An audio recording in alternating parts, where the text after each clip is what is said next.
Vamos a hablar con el historiador Eduardo Lázari. Tenga usted buenas tardes. Hola, muy buenas tardes, María. Hola, Eduardo. Gusto hablar con ustedes. ¿Cómo están? Bien, en nuestra historia han ocurrido atentados muy fuertes, digamos, donde ha costado vidas, ¿no? En distintos lugares y con distintos personajes y distintas tendencias políticas. Es cierto, ha sido variopinto. Tenemos dos magnicidios que marcaron el siglo XIX y el siglo XX, siempre hablando de los tiempos de la República, es decir, posteriores a la Constitución. Uno fue el asesinato el 11 de abril de 1870 de Justo José de Urquiza, el primer presidente de la Confederación y primer presidente constitucional, en medio de unas revueltas por parte de Ricardo López Jordán. Fue asesinado en su propia casa, en el Palacio San José, ahí cerquita de Concepción del Uruguay.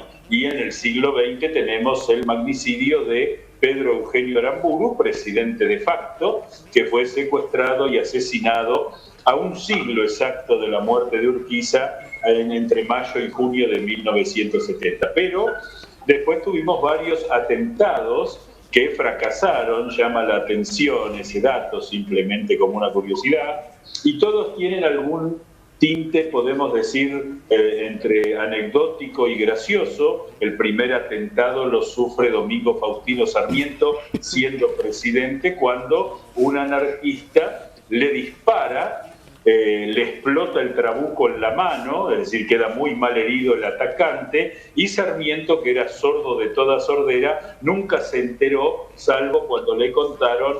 La anécdota dice que iba a ver a su amante, a Aurelia Vélez, y que por eso iba sin custodia, ¿no es cierto?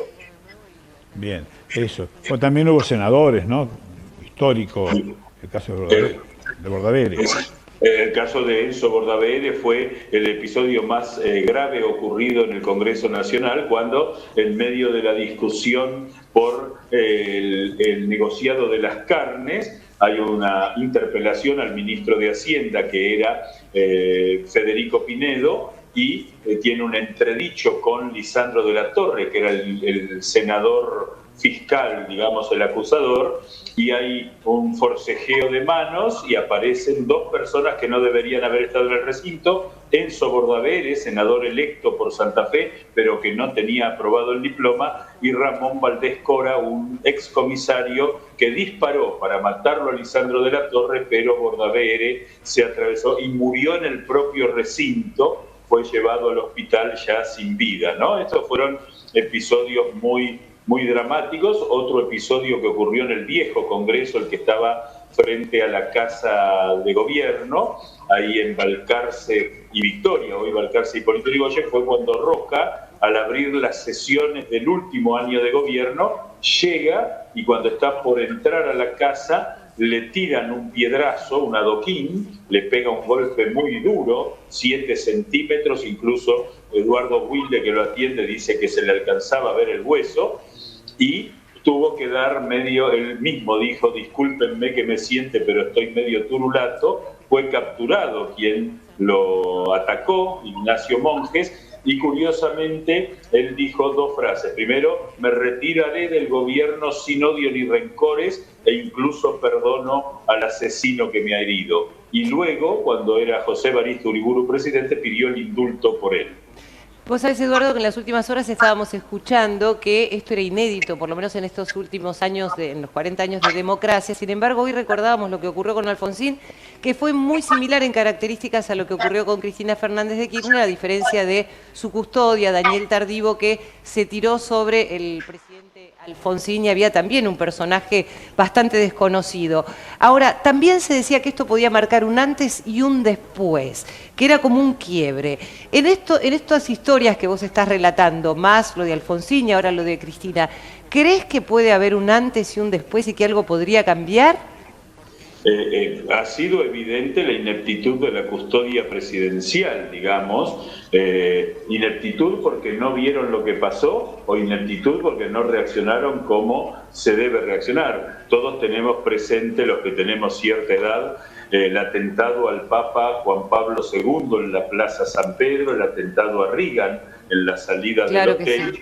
Inmediatamente de producidos los disparos, los custodios se abalanzaron sobre el Papa y sobre el presidente y lo retiraron del lugar. Acá llama la atención que durante 6 minutos posteriormente la vicepresidente de la República siguió como si nada hubiera ocurrido y la custodia siguió como si nada hubiera ocurrido. Esperemos que cambie, porque cuando fue lo de Alfonsín, Alfonsín sufrió 3 atentados. En todos los casos intentó minimizar el efecto, Sí. fue consciente Alfonsín de los atentados y nunca, digamos, reaccionó impávida la custodia, ¿no? Así que esperemos. Y es más, ¿no? Lázari, y en un momento la custodia lo salva, en un regimiento, donde ven colocados explosivos, en una boca de tormenta, y que es la custodia que revisa antes el lugar y encuentra allí algo que parecían que eran cables, y se saca eso y era un explosivo. Eso fue cuando visitó el tercer cuerpo de ejército, Así es, en Córdoba, posteriormente al juicio de las juntas, en lo cual había un clima por lo menos tenso, digamos, pero se hizo un rastreo absolutamente normal. El presidente de la República y el vicepresidente de la República, como figuras institucionales, son la cumbre del Estado, por lo tanto su seguridad es cuestión de Estado. Exactamente, se discutió, no fue un atentado, pero sí fue una situación riesgosa, cuando el presidente Kirchner, el día de su asunción, se acercó sin custodias a una de las vallas que rodeaban la Casa de Gobierno y fue herido por un golpe de una cámara. Sí, una cámara de fotos, sí. Si hubiera habido alguien con una intención aviesa, la historia hubiera sido otra. Lázari, muchas gracias. Ha sido usted muy generoso con nosotros. Chao, Eduardo, gracias. Muy amable.